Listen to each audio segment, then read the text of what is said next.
tema kita pada hari ini yaitu mengakui Tuhan itu Allah.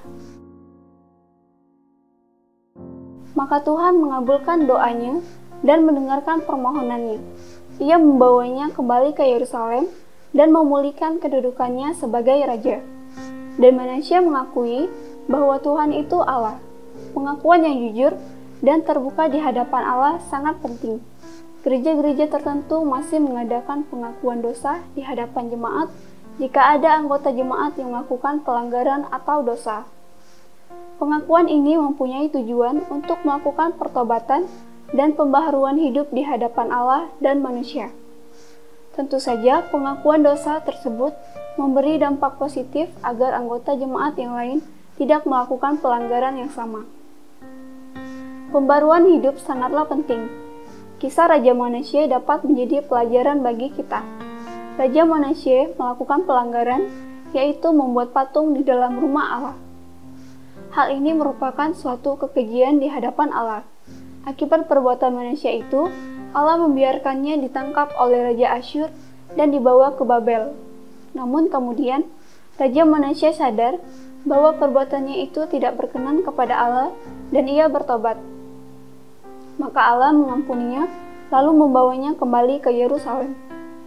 Raja Manasye melihat peristiwa ini sebagai kebesaran Allah dan kasih-Nya. Ia mengakui dan bersyukur kepada Allah bahwa sesungguhnya Tuhan itu Allah yang penuh kasih dan pengampunan. Pertobatan menjadi kunci pengampunan dari Allah dan pembaharuan bagi umat-Nya. Sebagai orang Kristen, tidak ada kata terlambat untuk kembali dan datang kepada Allah dengan mengakui segala perbuatan dosa yang kita lakukan. Marilah kita mengevaluasi diri. Jika ada hal yang tidak berkenan di hadapan Allah, segera bertobat, maka Allah yang penuh kasih itu akan mengampuni dan memulihkan hidup kita. Tuhan Yesus memberkati. Saya mau ikut Yesus. Saya mau ikut Yesus sampai selama-lamanya.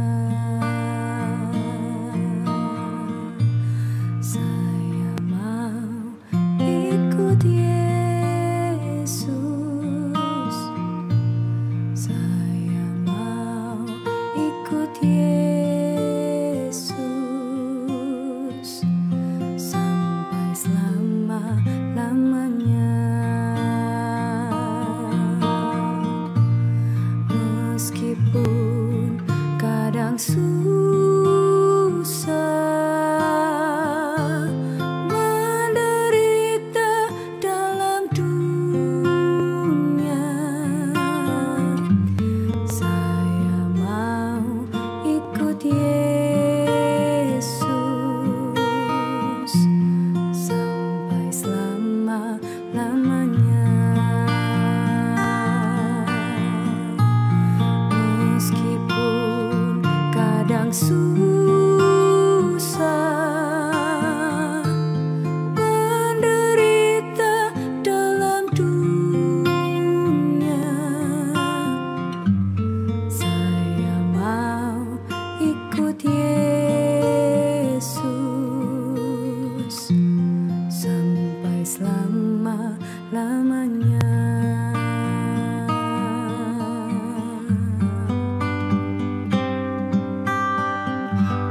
Saya mau ikut Yesus.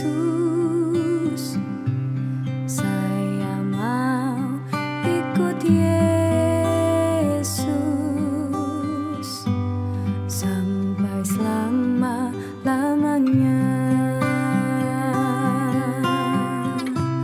Saya mau ikut Yesus. Saya mau ikut Yesus sampai selama-lamanya. Kasih karunia menyertai semua orang yang mengasihi Tuhan kita Yesus dengan kasih yang tidak binasa. Aku berdoa supaya Ia, menurut kekayaan kemuliaan-Nya, menguatkan, dan meneguhkan kamu oleh Roh-Nya di dalam batinmu, sehingga oleh imanmu Kristus diam di dalam hatimu dan berakar serta berdasar di dalam kasih. Karena Allah lah yang mengerjakan di dalam kamu baik kemauan maupun pekerjaan menurut kerelaannya. Diberkatilah orang yang mengandalkan Tuhan, yang menaruh harapannya pada Tuhan. Ia akan seperti pohon yang ditanam di tepi air, yang merambatkan akar-akarnya ke tepi batang air, dan yang tidak mengalami datangnya panas terik, yang daunnya tetap hijau, yang tidak khawatir dalam tahun kering, dan yang tidak berhenti menghasilkan buah. Amin.